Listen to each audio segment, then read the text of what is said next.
अस्सलाम वालेकुम स्टूडेंट्स। आज के लेक्चर में हम जिस टॉपिक को डिस्कस करेंगे वो टॉपिक है electrical potential due to a point charge. आइए इस लेक्चर को समझते हैं, इस टॉपिक को समझते हैं कि electrical potential due to a point charge से क्या मतलब है। तो पहले हम इस टॉपिक की हेडिंग लिख लें।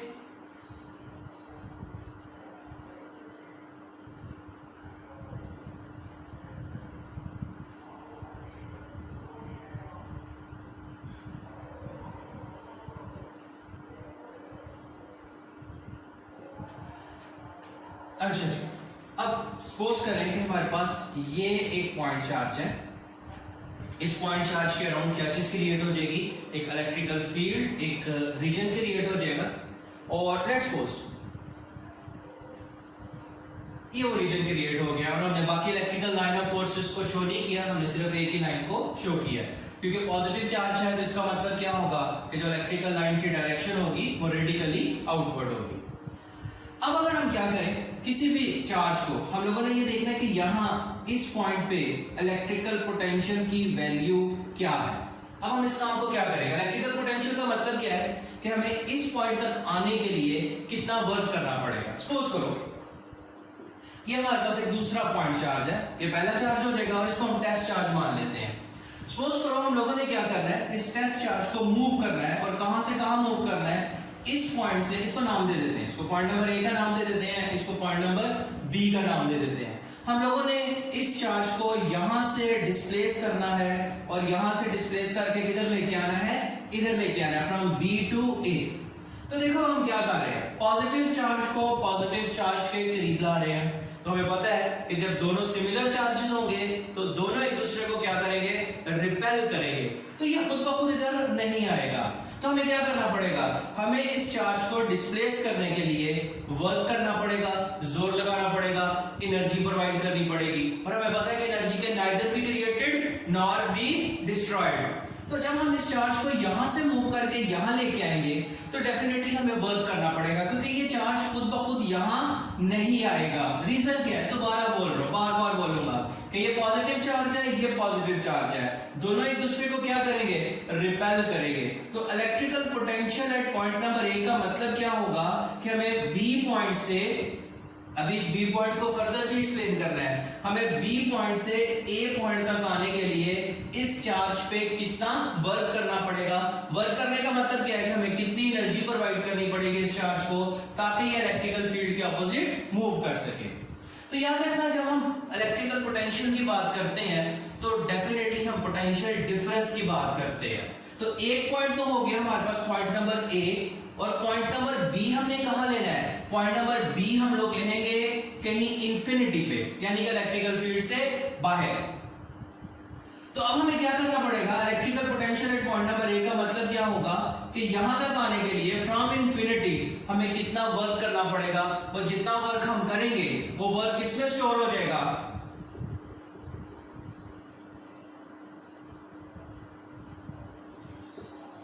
एनर्जी पर यूनिट चार्ज में स्टोर हो जाएगा। और जितनी एनर्जी पर यूनिट चार्ज आएगी या स्टोर होगी, हम उसको क्या नाम दे देंगे, this is known as the electrical potential at point number A. Electrical potential at point number A का मतलब क्या है कि इस ए पॉइंट तक आने के लिए हमें कितना वर्क करना पड़ रहा है, या अगर हम यहां पे इलेक्ट्रिकल चार्ज को प्लेस कर दें तो इस इलेक्ट्रिकल चार्ज के पास कितनी पोटेंशियल एनर्जी मौजूद होगी।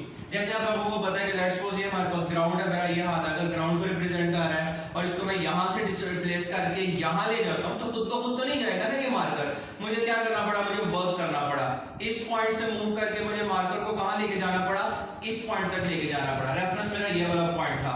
तो अब देखो क्या होगा, जब मार्कर इस पॉइंट पे आएगा तो हम क्या कहेंगे, इस मार्कर के पास पोटेंशियल एनर्जी मौजूद है। वो कहां से आई, वो हमें डिस्प्लेस करके आई, मैंने खुद से जोर लगाया, उससे वर्क किया, एक्सटर्नल फोर्स अप्लाई की, एक्सटर्नल वर्क किया, और ये मार्कर को मैं यहां से मूव करके कहां लेके आ गया, यहां पे लाके मैंने जैसे इसको रख दिया, छोड़ दिया। तो इसका मतलब क्या होगा कि अब इस मार्कर के अंदर क्या चीज मौजूद है, पोटेंशियल एनर्जी मौजूद है। दो तरीके हैं, या तो हमें देखना पड़ेगा कि कितना वर्क करना पड़ा यहां तक आने के लिए, पॉइंट नंबर 1, या अगर ये चार्ज इधर मौजूद है तो इस इलेक्ट्रिकल चार्ज के पास कितनी एनर्जी है जिसको हम आगे यूटिलाइज कर सकते हैं काइनेटिक एनर्जी की फॉर्म में। तो electrical potential at point number A का मतलब हम लोगों ने देखा है कि इलेक्ट्रिकल पोटेंशियल ए का एट पॉइंट नंबर ए का मतलब क्या है, कितना वर्क करना पड़ेगा।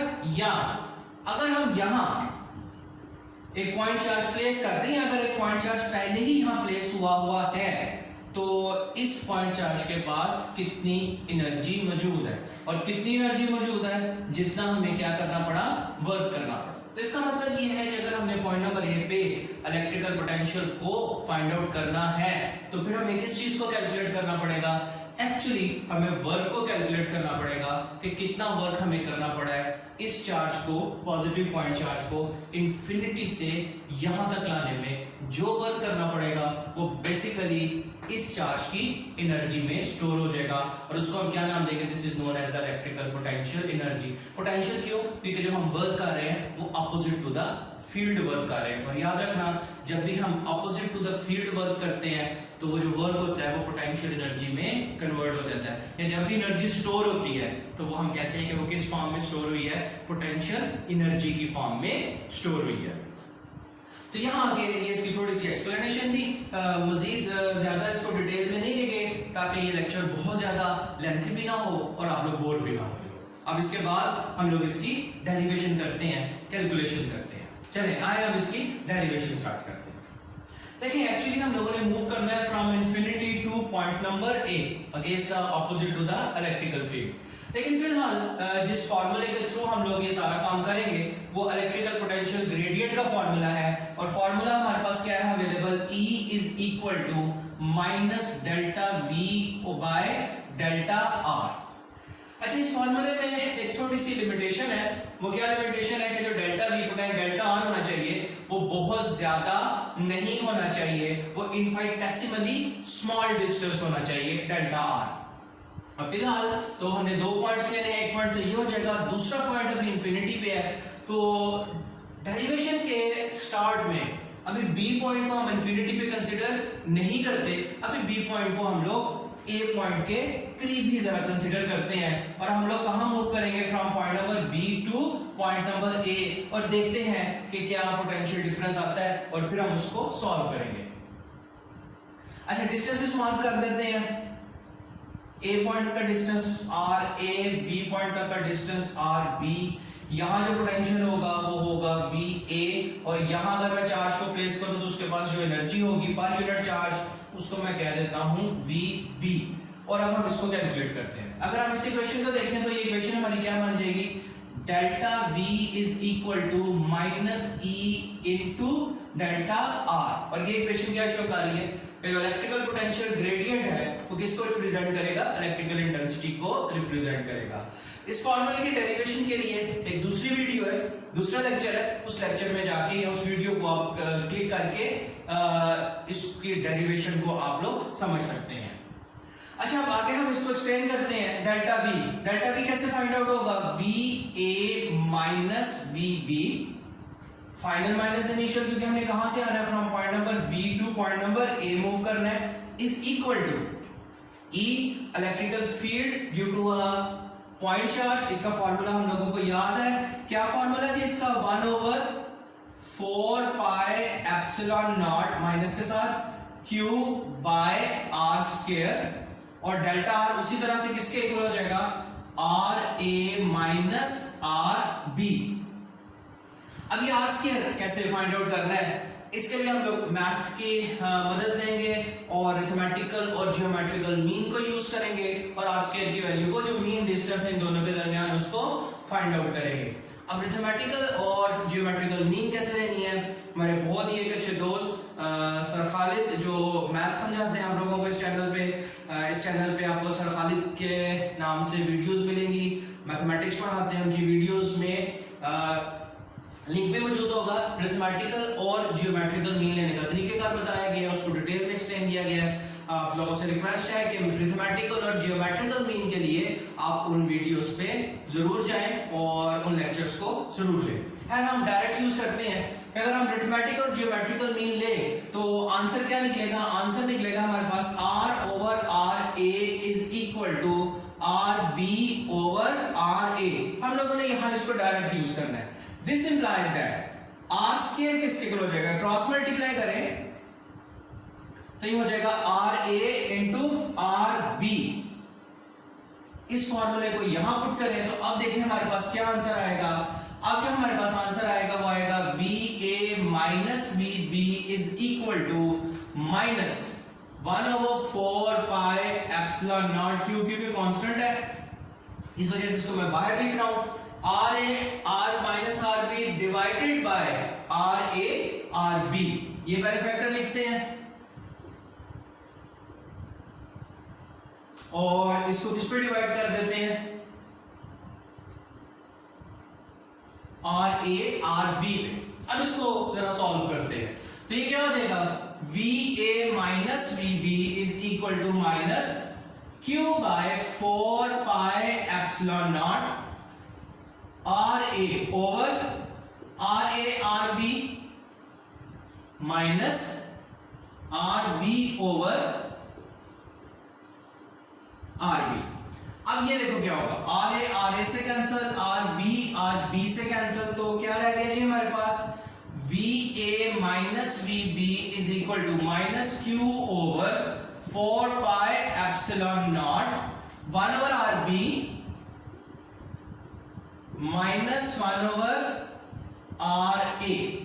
माइनस साइन को अंदर मल्टीप्लाई कर दो तो देखो क्या आंसर आएगा हमारे पास, v A minus we B is equal to q over 4 pi epsilon not, minus sign को जब इस ब्रैकेट के अंदर मल्टीप्लाई करेंगे तो क्या लिखा जाएगा, 1 over R A minus 1 over R B.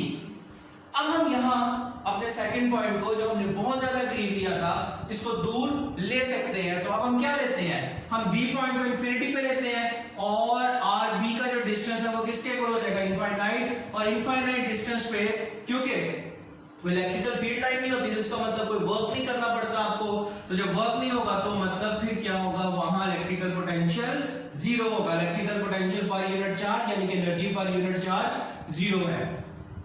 तो ये कंडीशंस हम इस इक्वेशन में पुट करते हैं तो क्या हो जाएगा जी हमारे पास, v A minus 0 is equal to q over 4 pi epsilon not, फिर आगे 1 over R A minus 1 over infinity, और 1 ओवर इंफिनिटी किसके इक्वल होता है, 0 के इक्वल होता है। तो ये इक्वेशन क्या हो जाएगी जी, v a is equal to q over 4 pi epsilon not 1 over RA minus 0, or it can be written as VA is equal to 1 over 4 pi epsilon naught Q by RA।